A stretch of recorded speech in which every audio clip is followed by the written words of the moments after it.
Magandang gabi mga kagala. So, ay hindi. Magandang umaga na pala, no? So, time check tayo. It's 3:44 in the morning at nandito tayo ngayon sa may Big C, no? Dito sa Marilake. So, ayan yung buwan. Buwan lang talaga nakikita. So, galing ako ng Santa Ines. Ayan. Kakalabas ko lang, no? So, nandito na ako. Sana makaabot ako ng kahit mga 6 or 5 dun sa Intramuros. Grabe, dilim. Pero ayan, yung flashlight ko kumakapit pa naman. Hindi ko na nilalakasan para tumagal. Grabe. So, yun, ride out na ulit ako. At good luck pala sa mga may race dyan sa Santa Ines, no? Ang dami ko nakasalubong na sasakyan na may sakay na bike. So, siguro may karera doon, no? Tapos may nakalagay na Shimano banner sa may parting Santo Niño. So, ayan, good luck guys at enjoy. Ingat-ingat. So ayan, mamaya na lang ulit guys.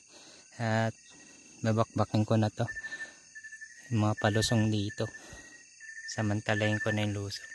Ayan yung buwan, no? Bilog na bilog. So 3:45 ng madaling araw, no? Umalis ako ng Pasto dun sa resort na nag-stayan namin. Ayan. So, shoutout pala sa team ko, sa Team Agilas ng Sun Life, no? So, ingat kayo dyan and enjoy. Kailangan ko na mauna at may pasok pa kasi ako. So, ayan. Maya na lang ulit. Bye!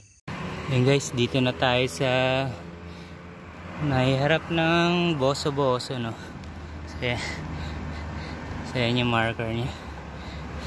The time check tayo, it's 4:42 in the morning na. So tumatakbo na tayo ng 89 kilometers. So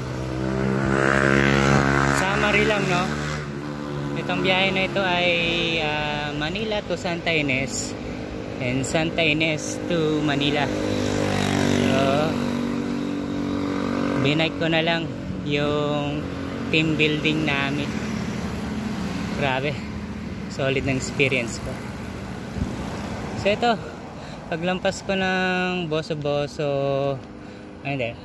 Upper Marikina Riverbanks, Arco, ayan. Lusong na yun, no? Papunta ng Antipolo. So ayan, mamaya ulit. Grabe, yung antok at pagod nagmi-mix in na, no? Grabe. So nandito na ako sa Shell Boso-Boso. Ayan.